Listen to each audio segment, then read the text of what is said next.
What's up, everybody? CL Liquid here. I want to do a quick video, kind of a follow-up to my Uniden Cam250 video.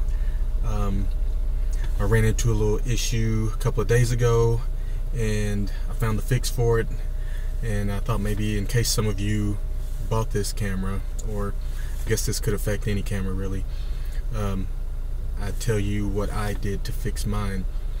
Basically what happened a few days ago, the camera started freezing up. It just pretty much just static and squiggly lines, and it would just stop recording. And it's wintertime here, so it gets pretty cold. It's been like in single digits maybe a few nights, and my camera pretty much stays in the car all the time. So I just figured, you know, the camera's probably getting cold and it's causing it to freeze up. So basically just powered it down by holding down the power button until it powered off, and then started back up and it would come back on. But then it got to the point where even that wouldn't work, and when I powered back on, it would record for maybe 5 seconds exactly, and then it would freeze up and just go to a squiggly line screen, frozen, and I'd have to power it off again and it'd do the same thing each time I powered it up. So I said, alright, I'm gonna take this camera in to work with me, and I'll let it, you know, stay inside for a while, maybe thaw out if that's the case, and then hopefully that'll fix it and I'll know if it's cold or not. But while I was at work, I plugged in a cable and ran it to like a little phone charger and plugged that in just so I could test the camera indoors, and it still did the same thing. So then I was like, alright, maybe it's something got messed up in the internals. So I did a complete reset of the camera and still did it. So I took the micro SD card out and tried starting it without that. Of course it said there's no SD card, so it wouldn't start recording. So put the SD card back in, tried it again, stopped at 5 seconds again. Alright, so I said, no, let's format the card. Could be a bad sector on the micro SD card. It could happen. So I formatted that inside the camera, tried it again, exact same thing, still froze. So then I got to the point where, alright, maybe it's the card itself. So luckily I had another card. The one I was using was a Kingston brand. It was like a 8 gig or something like that. And then I had another card on me at the time, luckily, and it was a SanDisk 16 gig. So I popped that in, started up, worked flawlessly. So apparently it was a bad card. I'm not sure what happened. Maybe just the card went bad, but that's what fixed it, and I haven't had a problem. In case you notice, I'm sitting in the dark with bad lighting here. It's because I'm in my car and it's nighttime, and I have tinted windows on top of that. But as you can see, the camera is still working. Other than the card issue, it's still running good. I mean, I have no complaints about it so far. I mean, the camera had nothing to do with the card going bad. Sometimes you just get a bad card. While I'm doing this video, another thing that I did since last video is I decided to run this up through, well, can't really see. Let me turn the light on here. Okay, so what I did was I decided to run the cable up into my headliner. I don't know if you can see, but it's tucked underneath here, so it's out of sight.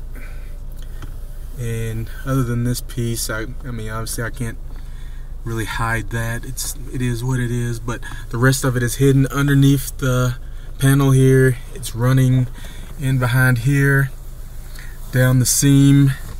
Can't see anything.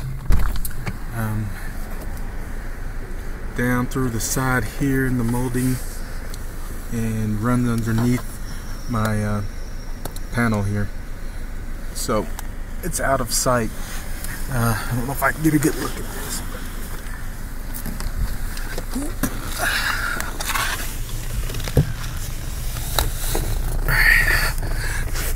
So basically what I did was I purchased one of these things here, which is basically like a, I forget what the name of it is, but it's like a pass-through.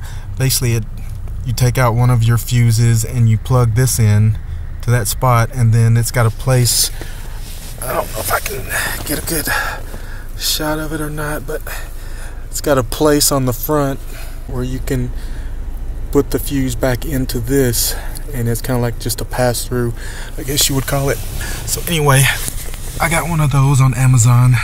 Wasn't very much, I think like $6 is what I paid for mine.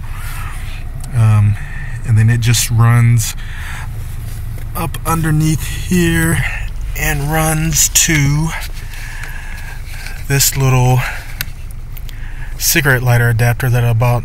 It has one red wire that runs back to my pass-through, and then it has another wire that's the ground that I ground up here, and then basically I just, you know, zip tied or tucked wherever I could find a place to tuck. As you can see, this is zip tied in here.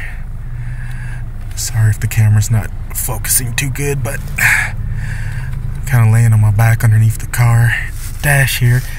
So anyway, so I ran that, so now whenever the car starts up, my camera starts up. So if I turn off my car here, and you'll see, get a second here, it powers off. I mean, I have this set for 3 seconds, I think, after the power's cut. So that's when mine cuts off. I think there's also a setting where you can set it for like, I want to say 5 and 10 seconds. After you turn the power off, it'll stay on. But yeah, I don't really care that it stays on any amount of time after that. And then if I start my car back up, it comes right back on and automatically starts recording. So that works great for me. Like I said, I've had no problems with it. Everything's running cool. I drive a 2011 Honda Civic, just in case you were wondering. That's what mine's plugged into. So in case you have a similar car, that's what I did. But that's pretty much it. I just want to do this quick follow-up to let you guys know it's still working, and just let you know of the little issue I had and how to fix it in case you get it.